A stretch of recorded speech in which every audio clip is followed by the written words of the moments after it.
بسم اللہ الرحمن الرحیم۔ السلام علیکم ورحمۃ اللہ وبرکاتہ۔ ناظرین گرامی، نقصان سے بچنے کی دعا صبح و شام یہ دعا 3 مرتبہ پڑھا کرے۔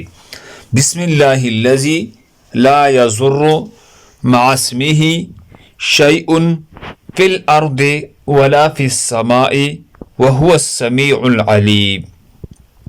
بسم اللہ الذی لا یضر مع اسمہ شیء فی الارض ولا فی السماء وهو السمیع العلیم۔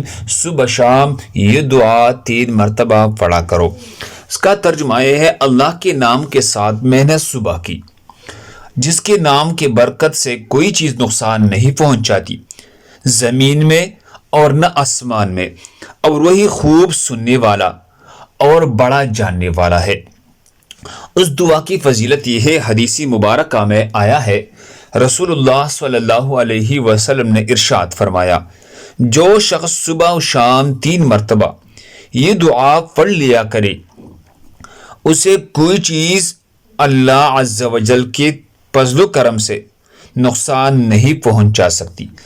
اللہ ہم سب کو اس پر عمل کرنے کی توفیق عطا فرمائے۔ دوسرے مسلمانوں کے فائدے کے لیے آگے ضرور شیئر کریں۔ جزاکم اللہ خیر۔